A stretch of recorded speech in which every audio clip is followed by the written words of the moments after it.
Good evening. It's, I don't even know what the day is. Monday, March 11th.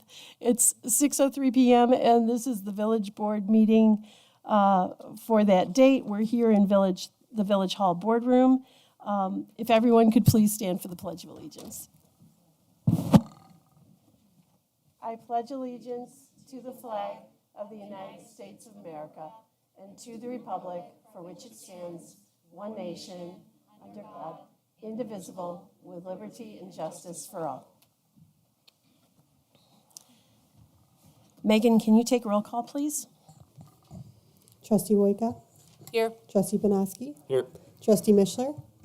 Here. Trustee Briggs? Here. Mayor Domeretz? Here. Haley Cook? Here. Okay. So the first item of business on our agenda tonight is the Citizens Forum. So if there's anyone who would like to speak, if you could make sure that you're signed up on that list. And then, is there anybody who hasn't signed up who wanted to speak? Okay, Megan, can you grab that list? And we'll go right through the list.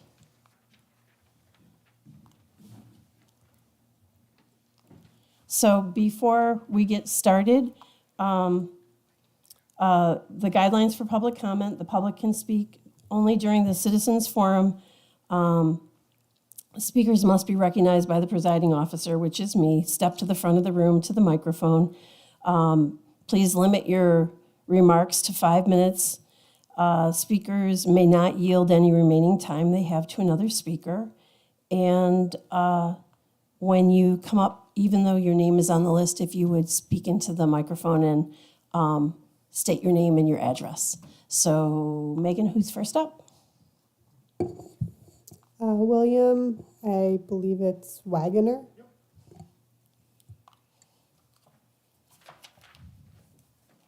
And please address your comments to the entire board versus You bet. one particular person. Sure.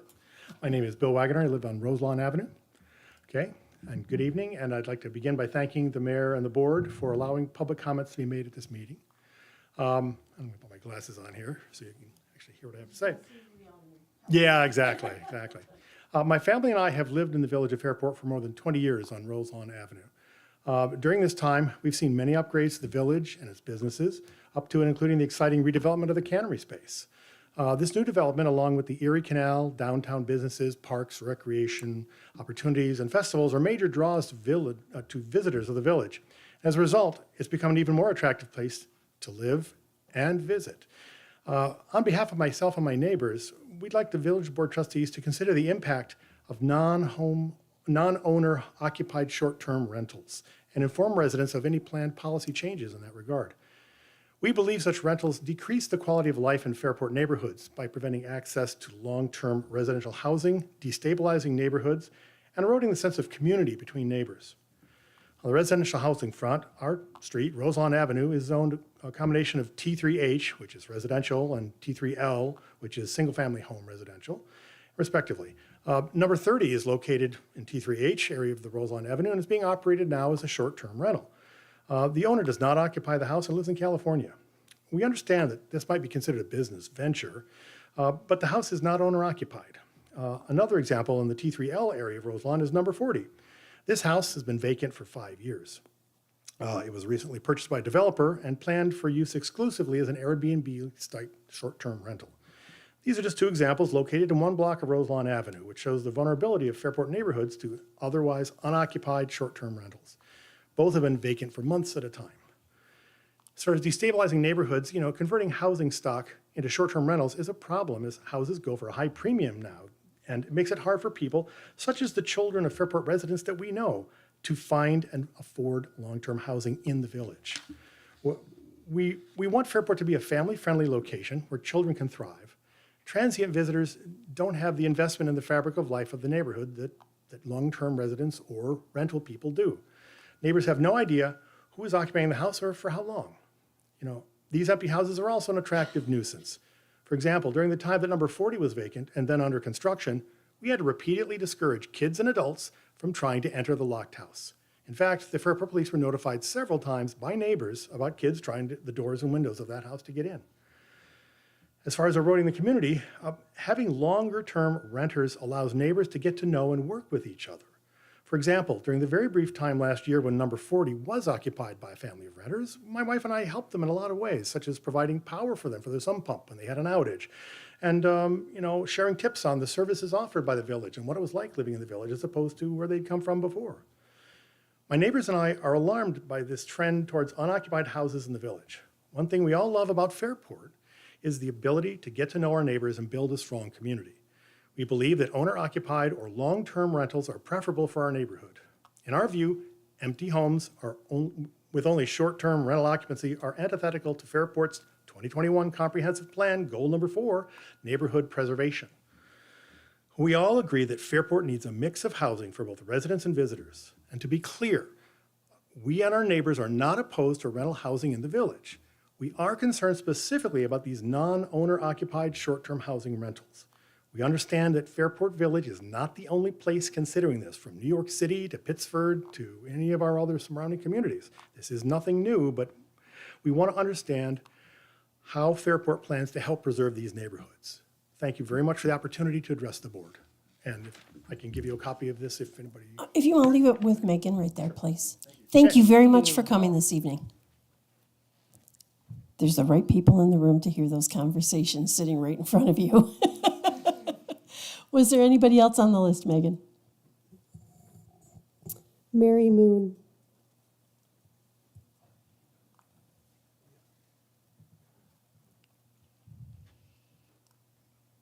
Now, you're going to think I was in cahoots, but I live a few more down from Bill Wagoner.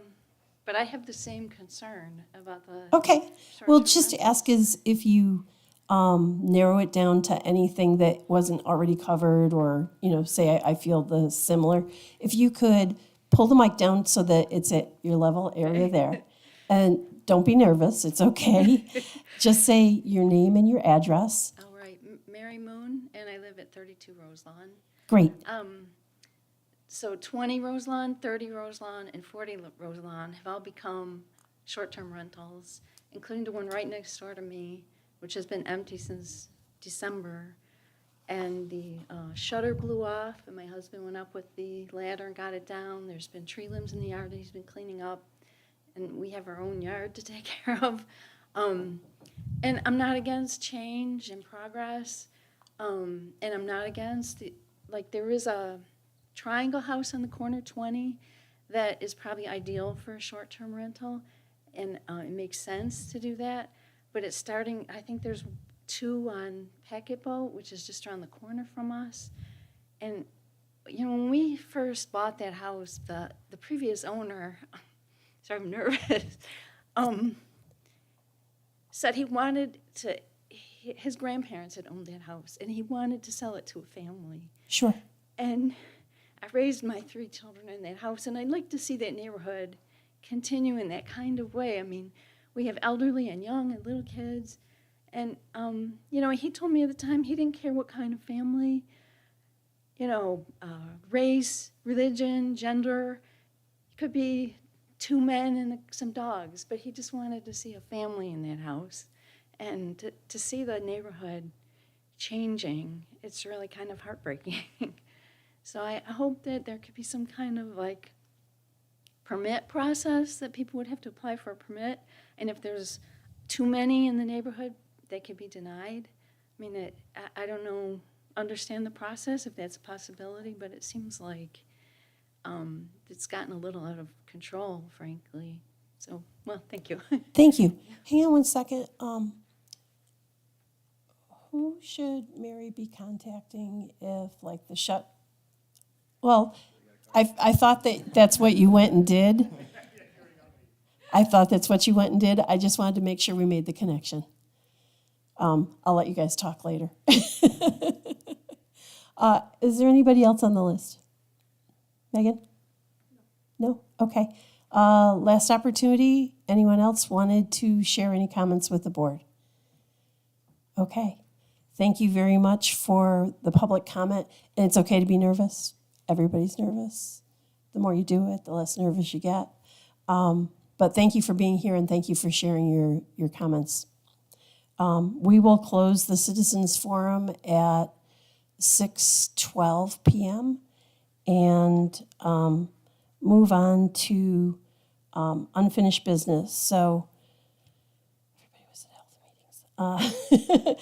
I'd like a motion by the village board to approve the meeting minutes from February 12th, 2024, village board meeting. So moved, trustee Wyka. Second, trustee Mishler.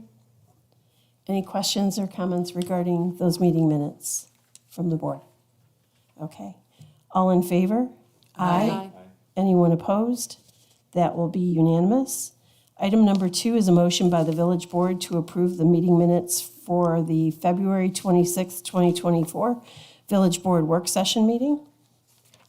Can I have a motion, please? So moved, trustee Briggs. Second, trustee Wyka. Any questions or comments regarding those meeting minutes? All in favor? Aye. Anyone opposed? Then that will carry, and that will complete the unfinished business part of the evening, which we will move on to new business, but I have something to add here at the beginning of this, which is nothing that the board needs to take action on. I looked at the calendar today and realized that 4 years ago today was the Wednesday, it was a Wednesday, and I really thought it was important because a lot of times time flies by and you completely forget what happened 4 years ago on the Wednesday, March 10th, and what happened that following weekend. And so that was the beginning of shutdown, where businesses shut down, village government to a certain extent shut down, but it didn't really. And I guess my whole point, I know we didn't shut down. I'm getting to you. You just sit and listen for a minute. So the whole point of why I brought this up is I wanted to take a minute to recognize all the hard work that village staff, our village manager, Brian White, our clerk treasurer, Megan Cook, our DPW, our Fairport Electric, the Fairport Municipal Commission, and Matt Hegarty, along with all the staff, and our first responders, our police department and our fire department, because while the world seemed to shut down, they were tasked about a week before that when I walked into Village Manager White's office and said, there's something coming and we need to make sure that we keep the power on at everybody's house in this village. And that's what they did. They kept the power on. They picked up people's trash, maybe not as much as everyone was used to, but we still got our trash collected. The police department still went to work every day. Our fire department still responded when there were emergency calls. And I just want to, from my heart, to say thank you to all of those people who responded when we thought this country had, and this village and the state had shut down, because they were all working behind the scenes. And when you go into budget season and you have no idea if there's going to be sales tax, which is part of our budget, or if we're going to get any of our state assistance that we get, it's a pretty scary thing. And I can tell you that the scenarios every time that I talked to Brian over that time period before we got to our budget went from, Mayor, it's really bad. We don't have anything to base this on. Mayor, it's really, really, really bad. Mayor, this is like the end of the world because we just don't know what's going to happen, and we don't know if there's going to be a single dollar of assistance to keep this village running. So that's a very long-winded way of saying thank you for your service to this community. Thank you to the rest of the folks who are not at this meeting this evening, our police department, our fire department, our DPW, Fairport Municipal Commission, and all of those folks who kept things going while things were shut down. So I'm going to do this. Thank you. All right. That was my first budget. That was your first budget, yeah. It was a scary budget. All right, so now that I got that out of the way, let's get started with our new business. Item number 1 is a zoning code update, and Village Planner Jill Weidrich is here this evening to give us the update to the, Planager? It's a new word. Oh, you have a new name. Jill Weidrich Planager. That's how I can save on words. Thanks for being here this evening, and where are we in the big picture? So I'll try to give you guys a little bit of an update. I was told that I have 2 hours. For this, yes. So I'll give you sort of a snapshot of what's been going on. We are doing a parking study component as part of the zoning code update, which will inform the parking requirements and regulations. So we had a kickoff meeting for that on March 1st. The consultant, again, this is the same consultant as we're using for the zoning code update, Fisher Associates, will begin the data collection portion soon. It is anticipated that data will be collected during March and again in June. So of course, March and June look different for the village, right? The data and subsequent analysis will inform the parking section of the zoning code update. So we're working on that.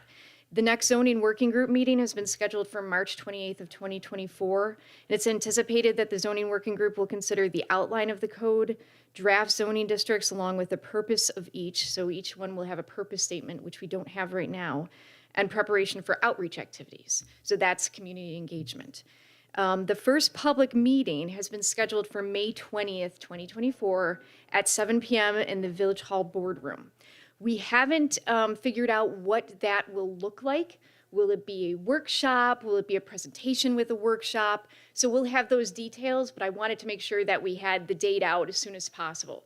So that will be added to the village calendar, of course, just so everyone knows that when we talk about the zoning code update with the village board that following Tuesday, everything that you hear is then posted to the website. So I like to present things and then post it. So you guys should get it first and then everyone else. So everything that I talk about today, any documents, will be then posted on the website tomorrow morning. Notification for the public meeting will be made using Everbridge, social media, and announced at all land use board meetings.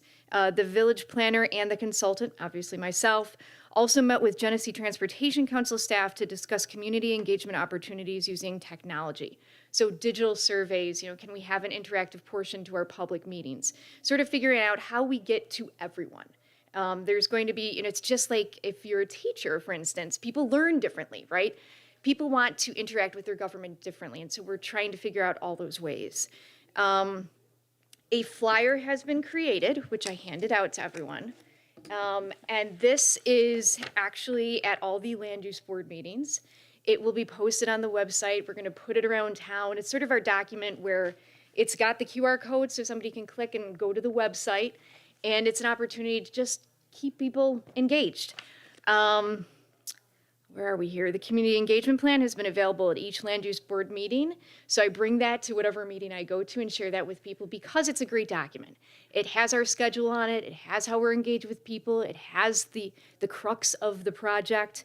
Land use board members receive an email on the Tuesday following any discussion with an update, with a link to the website. So they're engaged as well.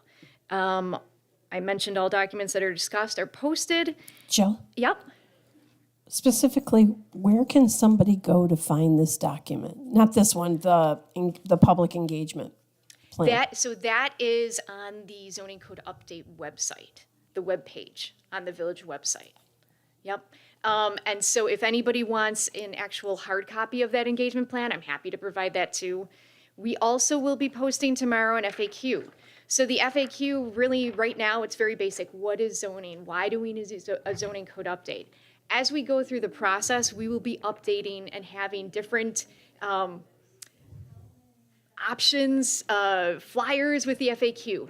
So if we go through the process and we have a set of questions that we're hearing quite often, we'll address that in an FAQ. So this is the first of many FAQs that we'll have.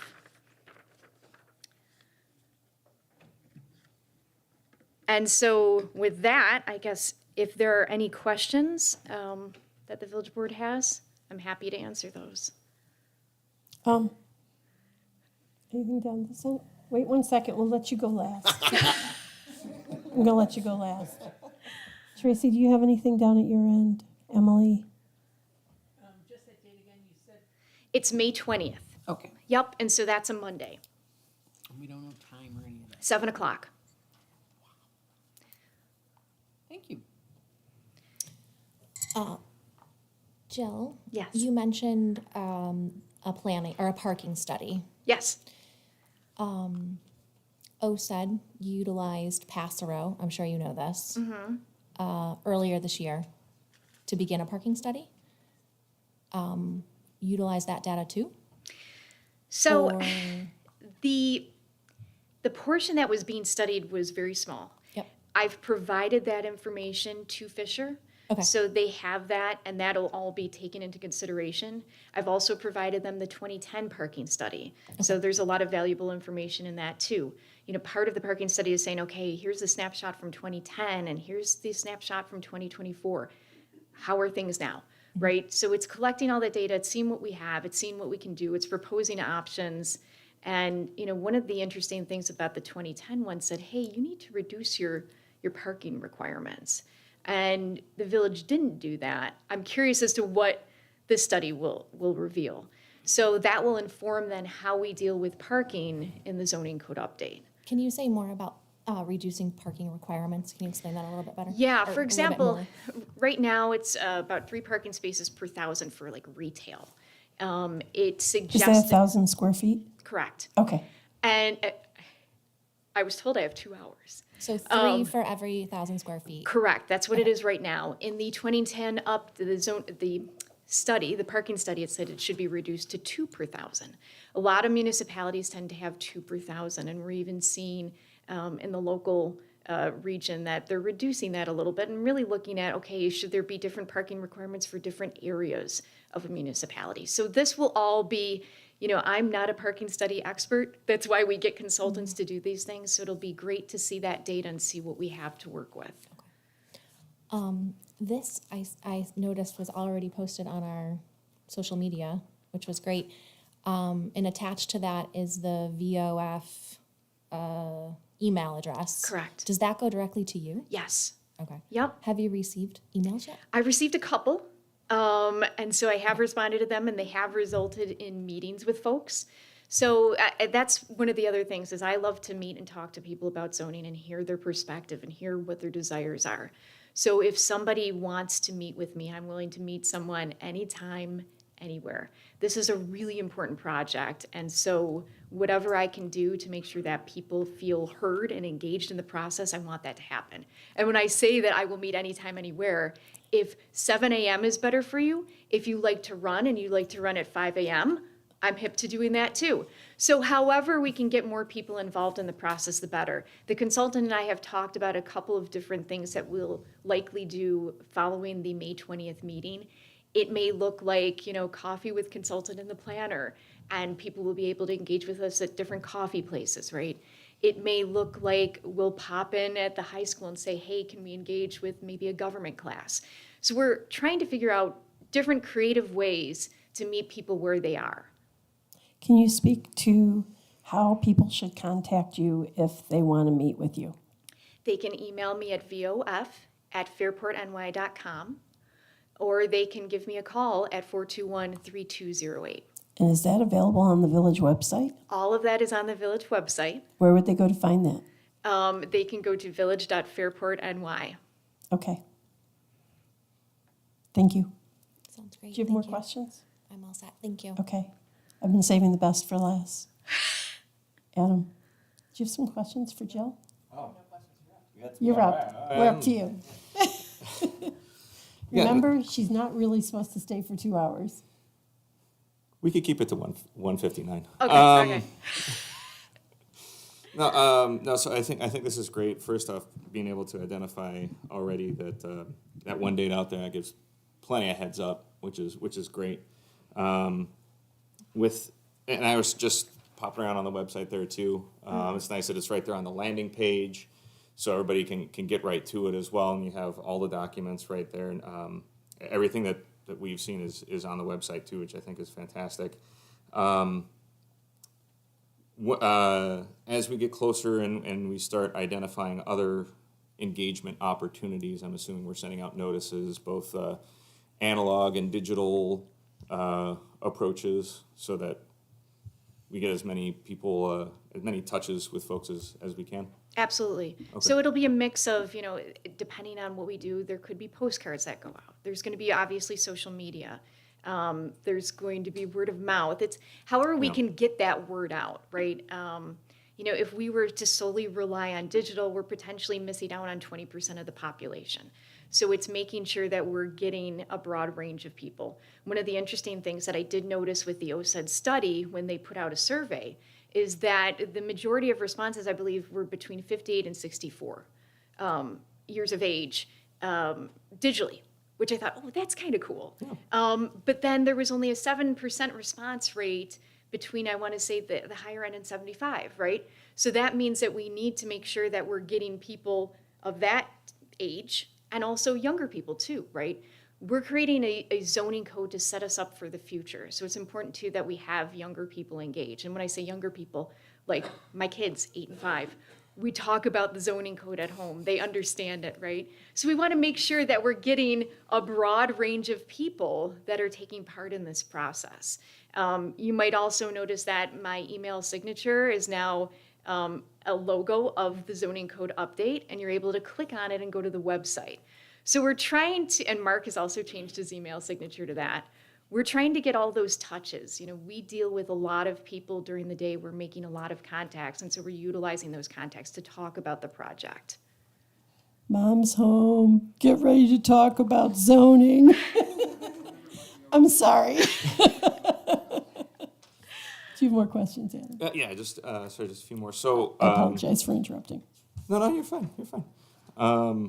As I was going through one of the other presentations, it looks like you're starting to gather a lot of data, and since this is a character-based code, I'm assuming, right, we're going to be measuring also what is here so that we can figure out what we want to look like, because that is what this is about, right? So, Correct.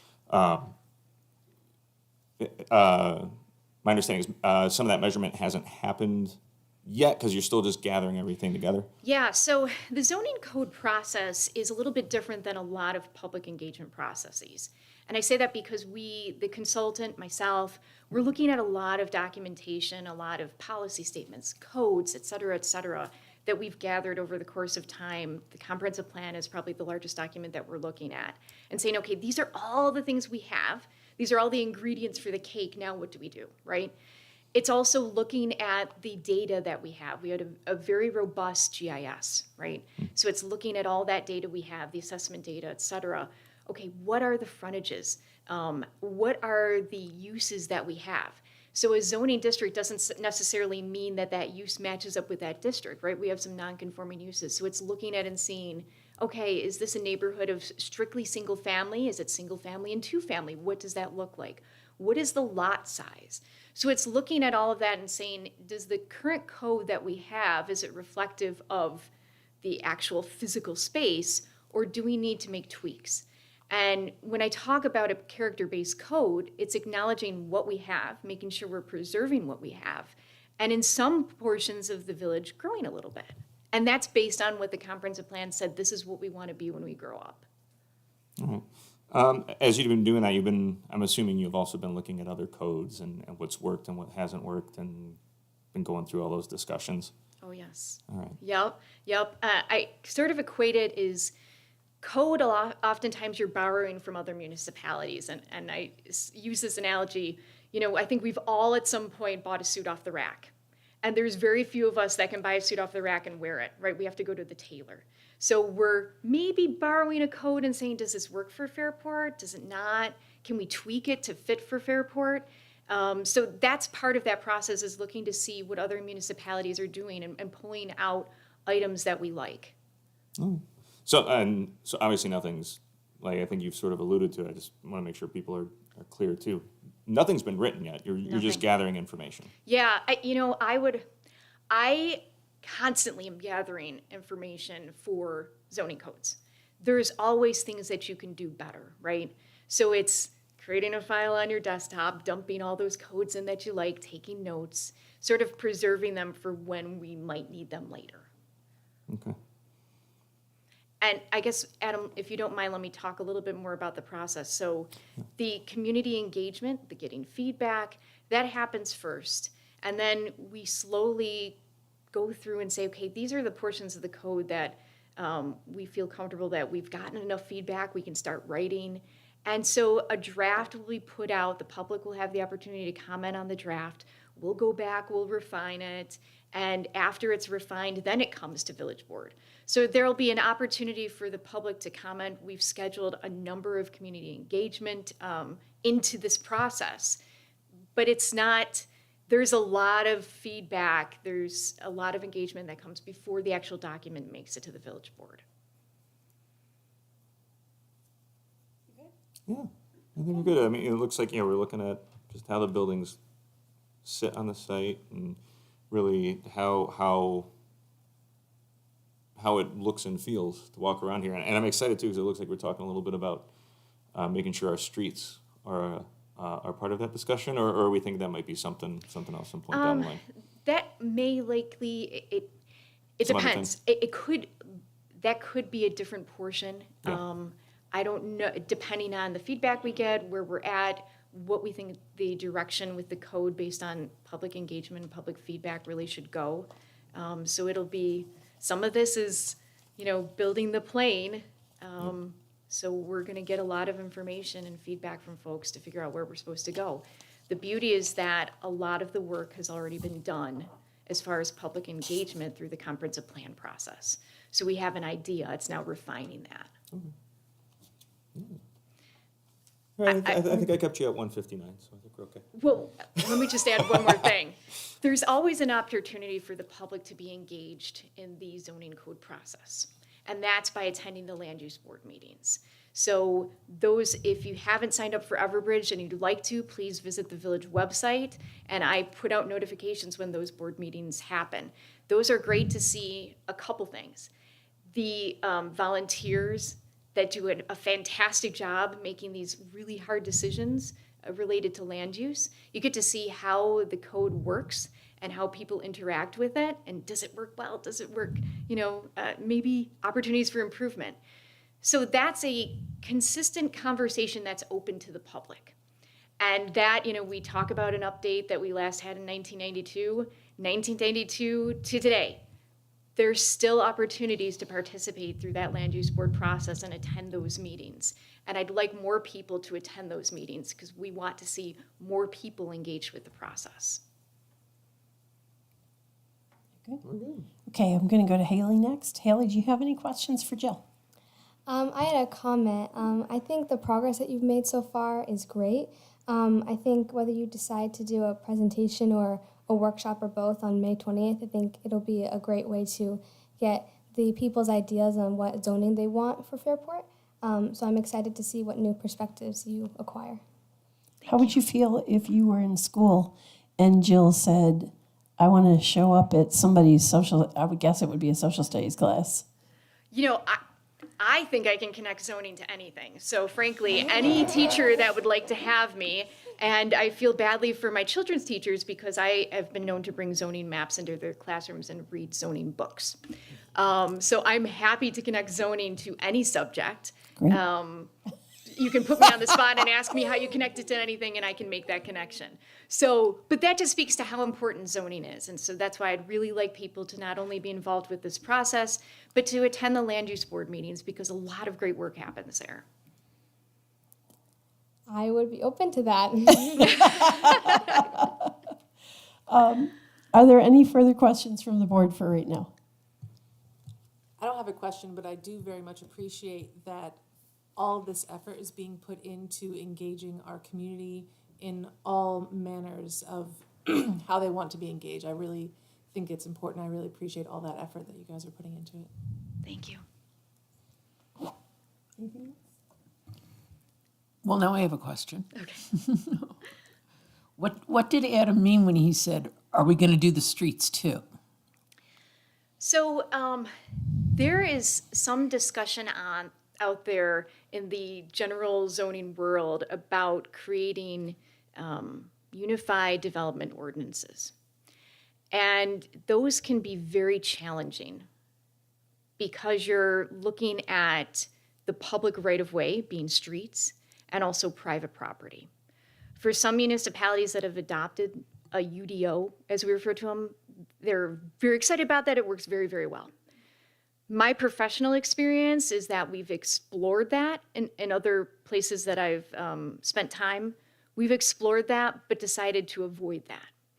So we've had discussions about the possibility of going that direction. I don't think we will, but it's something to think about how we organize streets, right? So maybe there could be some zoning regulations that are directly connected to the street type, whether it be alley or collector or whatever that may look like. But again, none of that will really be revealed until many months down the road, if that's a direction we even go.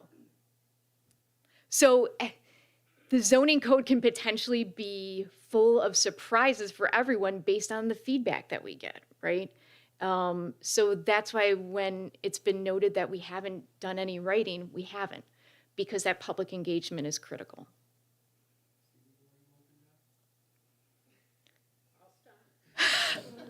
No, I want people to ask questions, and I want people to feel engaged and connected to this process. So like I said, if anybody wants to talk about zoning or their feelings about the development of the zoning code or the development of the village, I very much want to hear it. It's important that we get that feedback. Again, how do people reach you, Jill? So they can call my phone number at 421-3208, or they can email at vof@fairportny.com. Thank you so much for being here. I think we're good. I'm looking forward to the first public engagement meeting, which will be on May 20th at 7 p.m. Right here. here. Yep. Thank you. Thanks so much for being here tonight. Now I just have to go.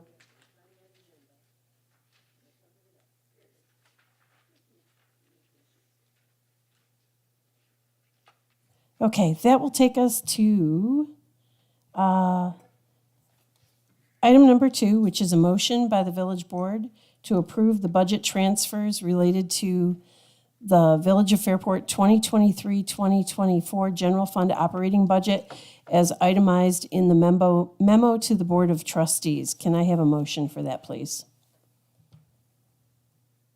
So move, Trustee Mishler. In a second? Second, Trustee Briggs. Okay. And that's the first memo. Megan, do you want to just give a quick summary?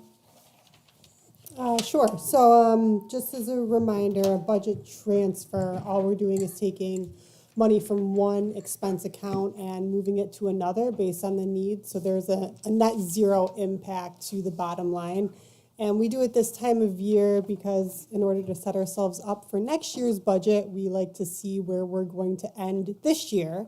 So we were doing our projections over the last couple of weeks, and this is what we need to get to the end of the year. And again, it's just a net zero impact to the total line.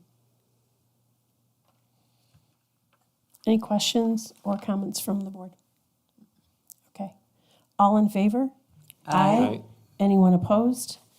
That will carry unanimously. Item number 3 is a motion by the village board to approve the budget amendments related to the Village of Fairport 2023-2024 capital plan as itemized in the memo to the Board of Trustees. Can I have a motion and a second, please? So moved. Go, Adam. Trustee Benoski, and the second is? Trustee Briggs. Okay, thank you. Any questions or comments for Megan about that? Do you have any brief comments that you want to share? I'm assuming it's the same thing, just in the capital plan. Budget amendments are a little different. It's a newer added expense with a newer added funding source. So we're increasing both in expense and a revenue.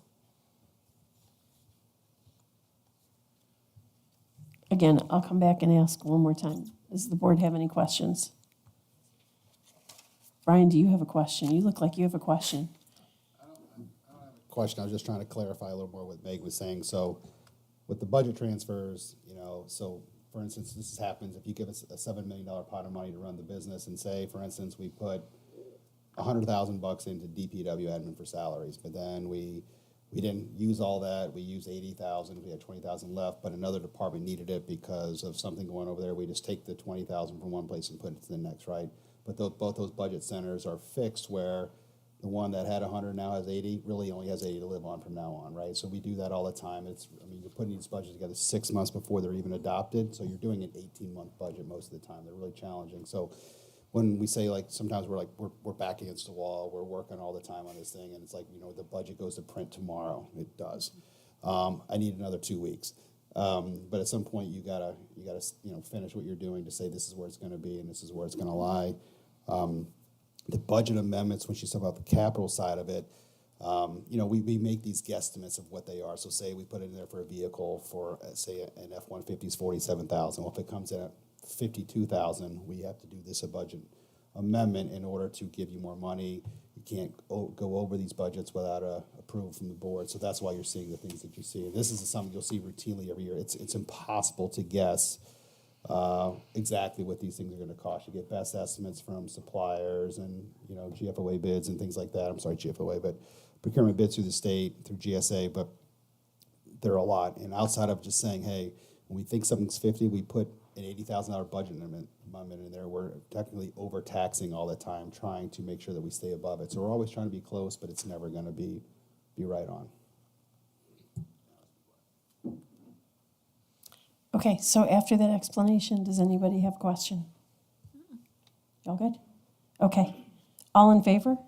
Aye. Anyone opposed? And item number 4 will carry unanimously.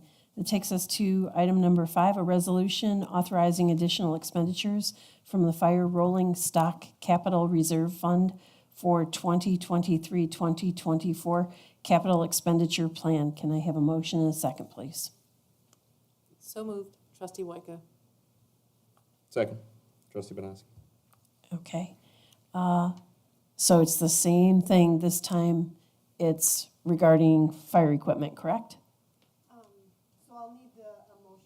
So I'll need a motion and a second for the one before that, for the general capital reserve.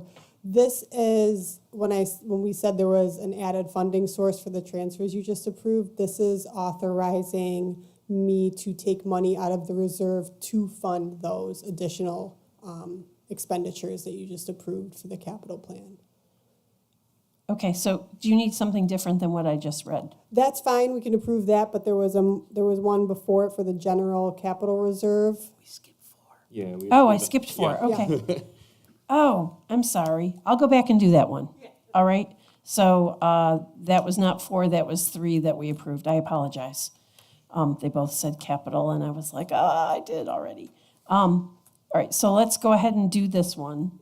So this is the resolution for the Fire Rolling Stock Capital Reserve Fund, and I have a motion by Wyka and a second by Banowski.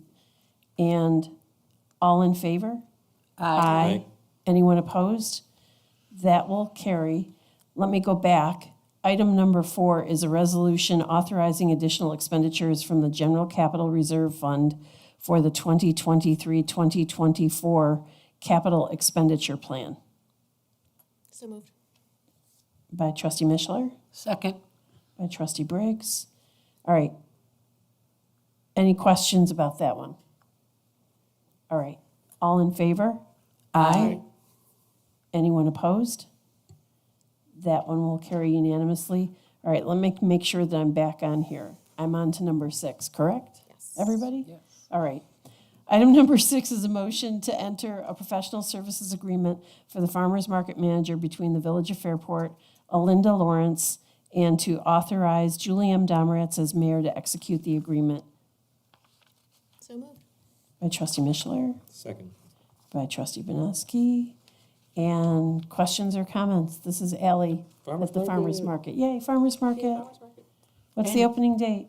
And she was with us last year as well? Yes. Okay. Yes. So Ally, who was here last year, will be here for this year as well. Good. This is great. Okay. All in favor? Aye. Aye. Aye. Anyone opposed? That will be unanimous, and off the top of my head, I can't think of it. Does anybody have a calendar? What's the opening day for farmers market? It's May. May 4th? May I 4th. think. Is that the first Saturday? Please tell May me it's a 4th is Star the Wars first theme. I hope it's Star Wars. May the themed. 4th, may the May 4th be is with the you at the first farmers Saturday in market. May. Yeah, the 4th. Okay, That could be fun. so, yeah, everybody can wear their stormtrooper. Is it for officially the 4th? Okay. Okay. All right, so May 4th, correct? Oh, all right, we've already gone downhill Aye. over at this end. All right, come back here, we'll get finished through this. Item number 7 is a motion by the village board to adopt a land acknowledgement. Can I have a motion, please? So moved. By trustee Mishler, Second? by trustee Briggs, that, I heard that correctly? Yep. And this is the adoption of a land acknowledgement, subject to any change that may come from the Seneca Nation, should they offer any, correct? That's correct. Do you have it close by? You want to read it?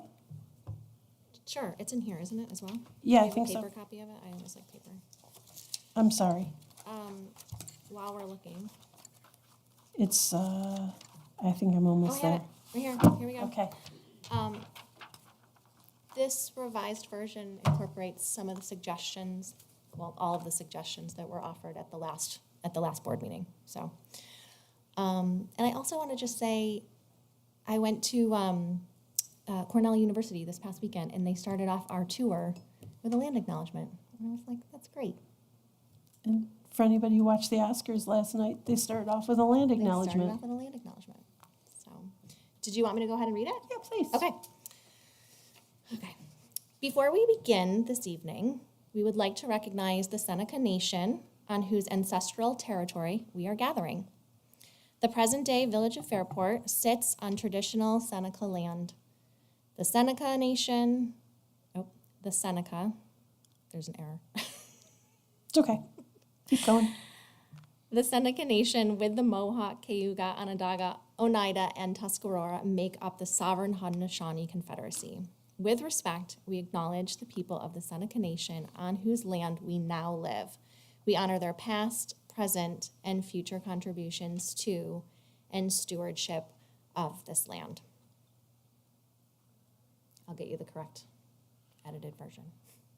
Any questions or comments from the board? Like you said, if we hear that we need to make any changes, we do so. Yeah, I feel very comfortable. I know that we have the full support of Amber Bay, who's one of our own residents. Natasha Besh Turner has worked tirelessly. I'm tired. To kind of open our eyes to this and the benefits this would offer our community. So yeah, I'm really excited. Okay. With that, thank you for the work. I want to say thank you for the work that you've been doing, Emily, to connect Amber with us and the follow-up that you've been doing on this for the rest of the board. This was something that Emily and I started working with Natasha, and I'm not going to think of Ronald's last name. Pollock. Thank you. Ronald Pollock, who is an Indigenous member of the Monroe County community. She is Mohawk? First Nation. First Nation, First Nation. And we've been meeting together for a couple of years now, and then Emily connected with her neighbor, Amber, and it's been a great learning experience, and I hope that we can continue to enrich our relationship with the Indigenous members of our community. Thank you. Thanks. So thank you for your work. All in favor? Aye. Anyone opposed? That'll be unanimous, and it's adopted. Subject to change in the future, should we want to change some of the wording, or if we get feedback that there would be some better wording for us to use, we would talk about it as a board. That'll take us to item number 8, which is to set a motion by the village board to set the public hearing for the proposed 2024-2025 budget and capital plan. The public hearing will be held on Monday, March 25th, 2024 at 6 p.m. in this boardroom. Can I have a motion and a second, please? So moved? By trustee Briggs, Second? by trustee Banowski. All in favor? Aye. Anyone opposed? That will carry unanimously, which is takes us to item 9, a motion by the village board to accept the February 2024 financial statements for the Village of Fairport and the December 2023 financial statements for the Fairport Municipal Commission. So moved. By trustee Banowski. Second, trustee Wyka, sorry. Oh, she got you, Em. Any questions for Megan or Brian about this? Anything?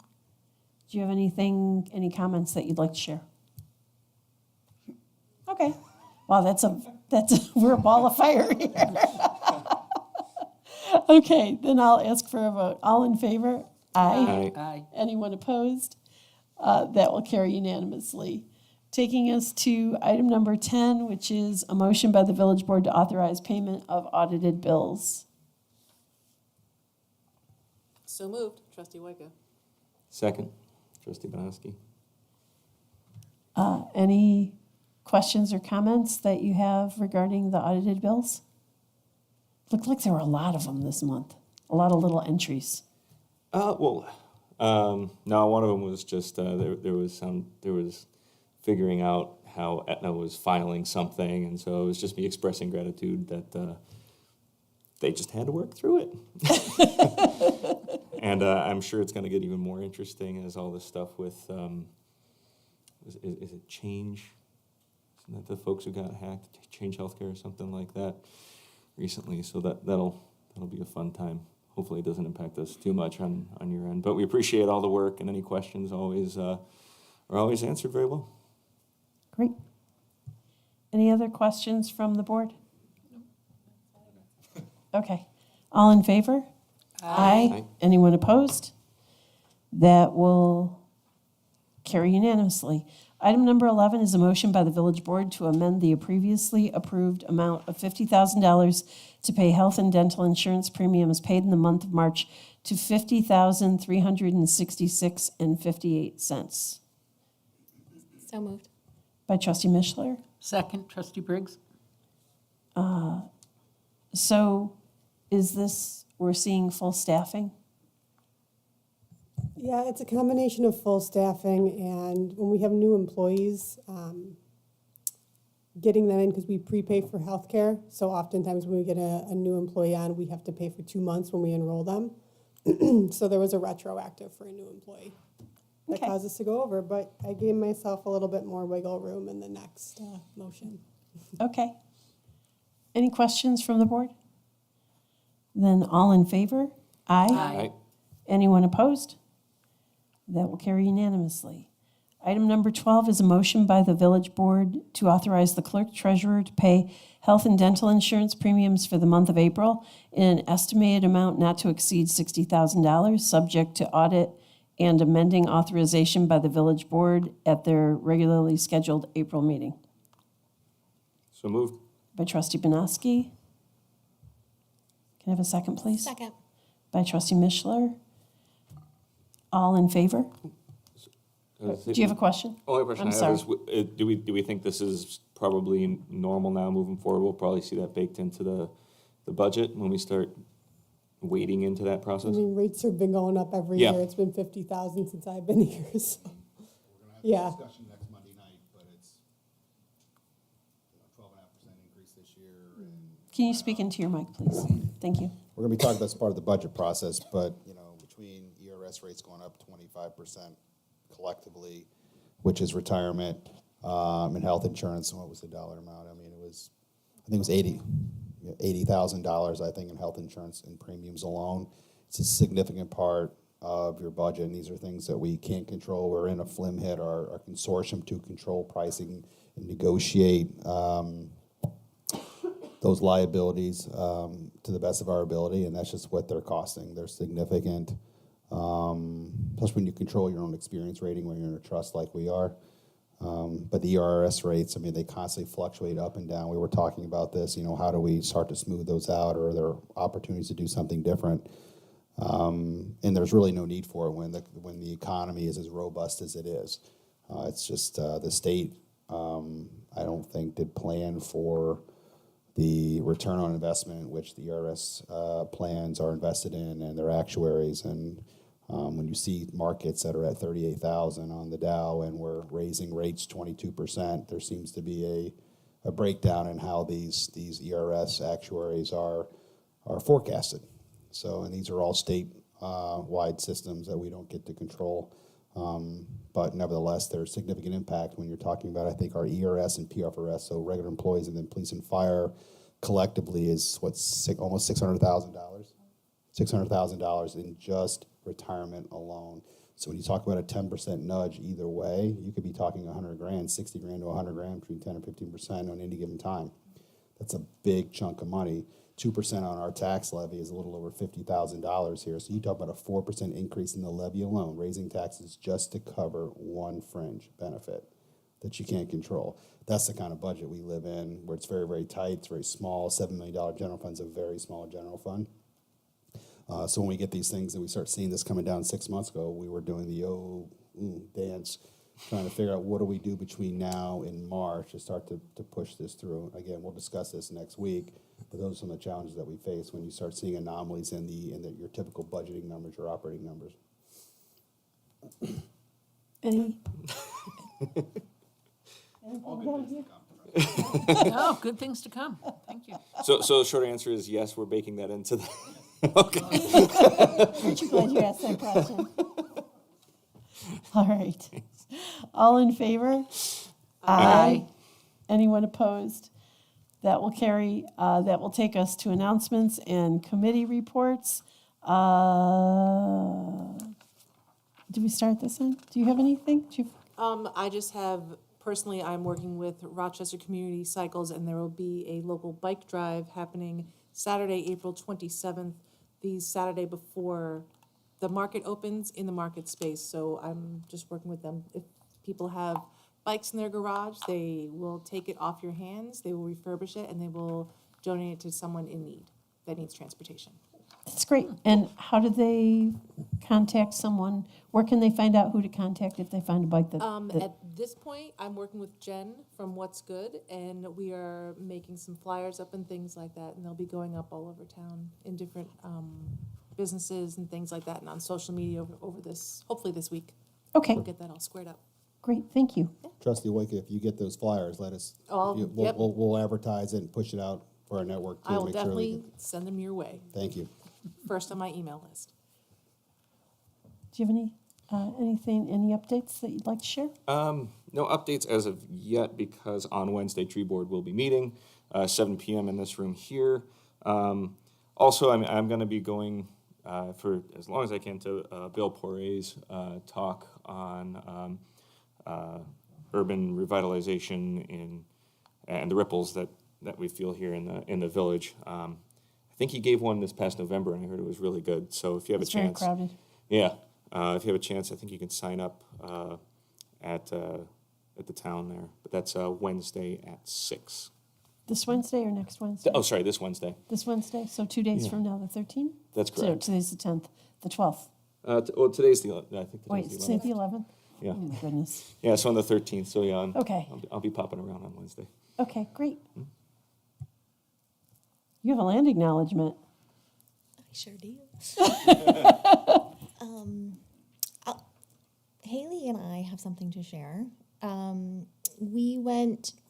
went to Fairport High School and did a presentation in front of 100 National Honor Society high school students.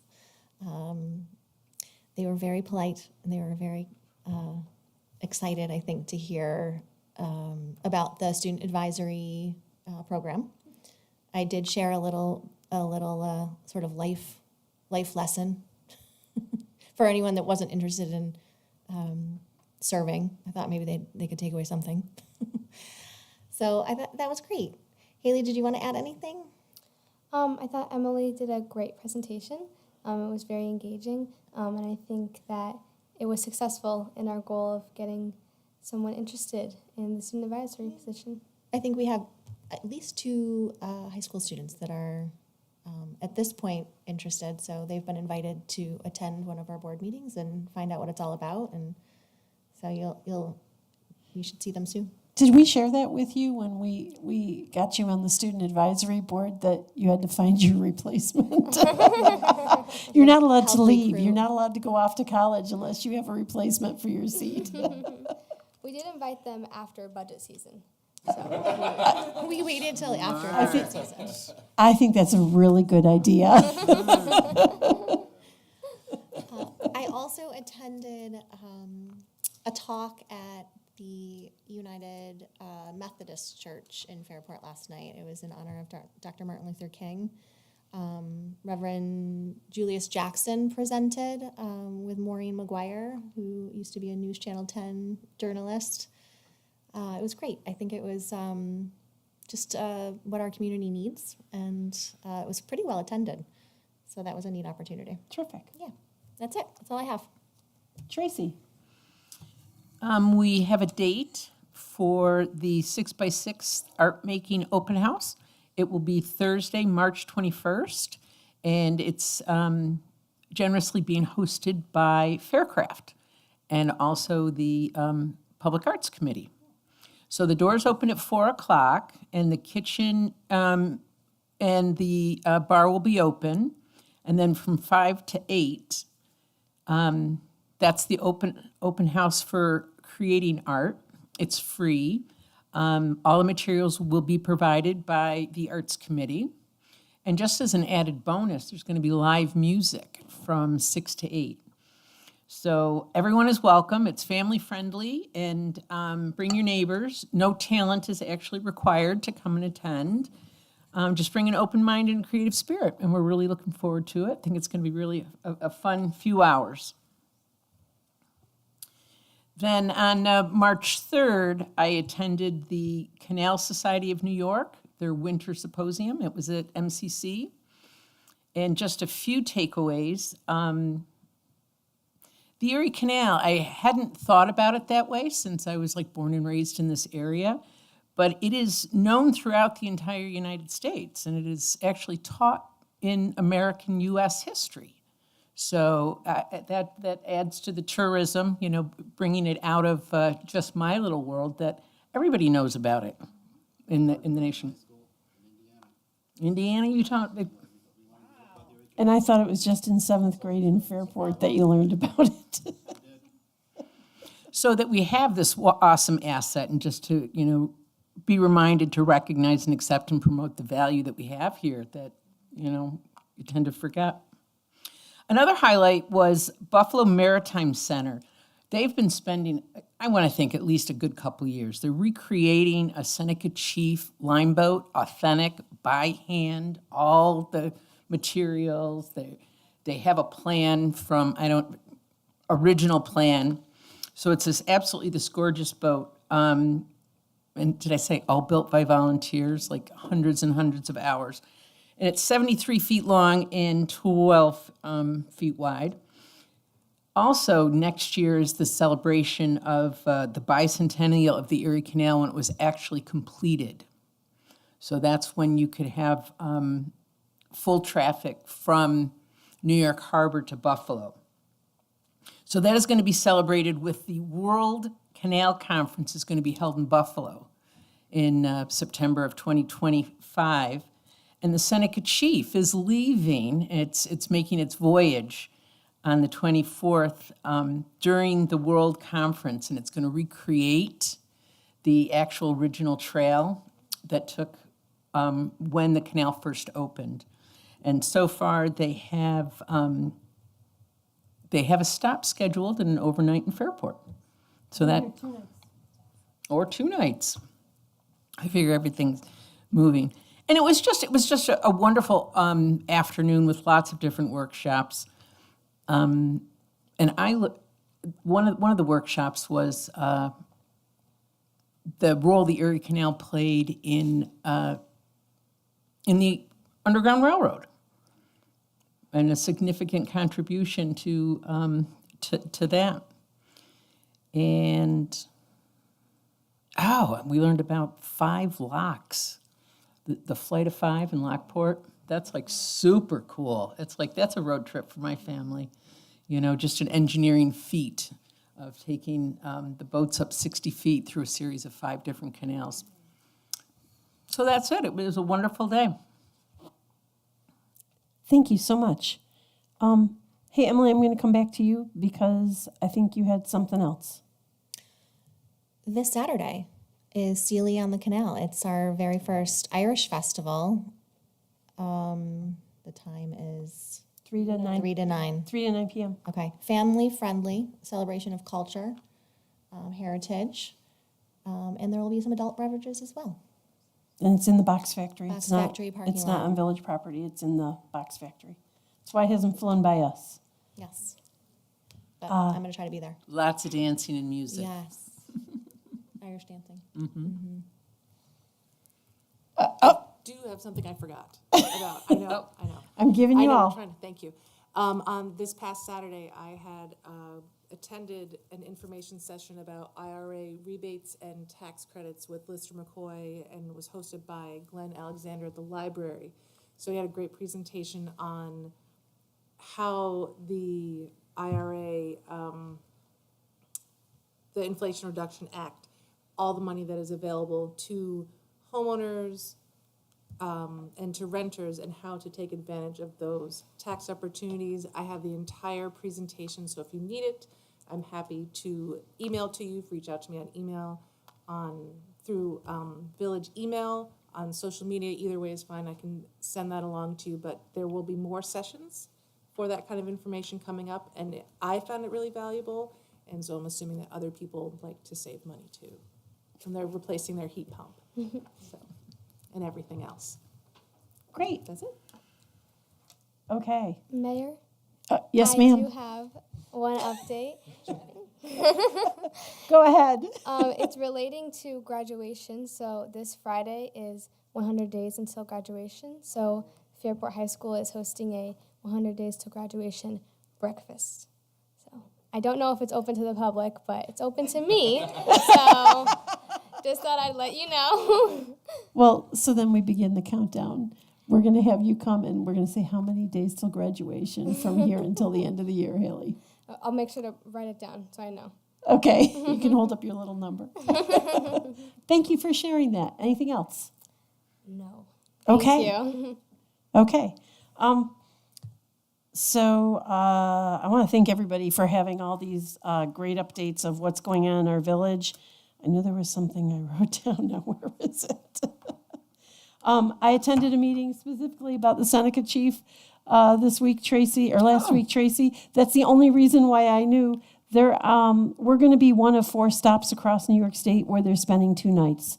So they'll be here September 28th and 29th of 2025. That's not this year, it's the following year, which I think is really great. And it's a great opportunity for this community to celebrate once again the bicentennial of the canal and the canal being open and see some really interesting pieces of history. They're looking for a way to get mules in the village. We'll see what happens with that. I said there's a bronze one across the street. That's the only one that I know about. It's a work in progress. It's a work in progress. So we'll see what happens between now and 2025.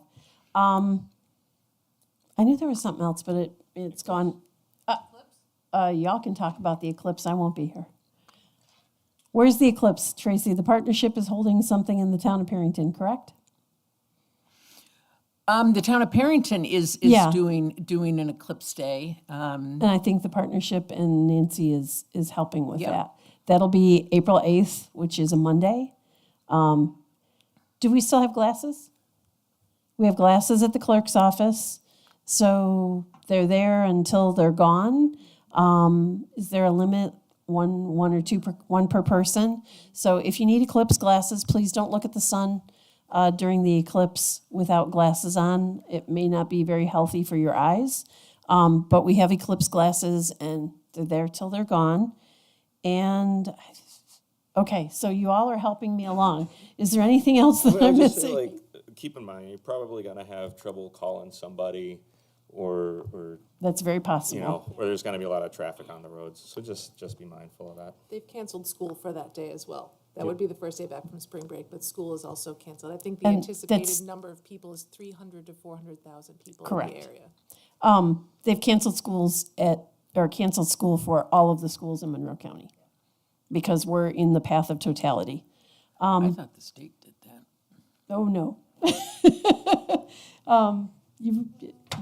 Monroe County chose to have all their schools closed because each school makes those decisions. Okay, we're going to end it there and just go through the extensive list of meetings that we have coming up. So we have a budget presentation, which is next Monday, March 18th at 6 p.m. in this room. Budget review meeting number 1 is Wednesday, March 20th, 2024 at 6 p.m. All of these meetings will be held here in the Village Boardroom. The budget review meeting number 2 and the public hearing, which we approved earlier this evening, is Monday, March 25th, 2024 at 6 p.m. The budget review meeting number 3, if required, is Wednesday, March 27th, 2024 at 6 p.m. And our next village board meeting, while it's on this sheet scheduled Monday, April 8th, I believe we're going to move it to Tuesday, April 9th at 6 p.m. in this boardroom. And that will be updated with the Village Fairport Alert System, as well as it'll be updated on our website. And I think that's it for tonight. Can I have a motion to adjourn, please? So moved. By trustee Mishler, Second, by trustee trustee Briggs. Briggs. All in favor? Aye. Aye. Anyone opposed? Have a great evening and be safe and be kind.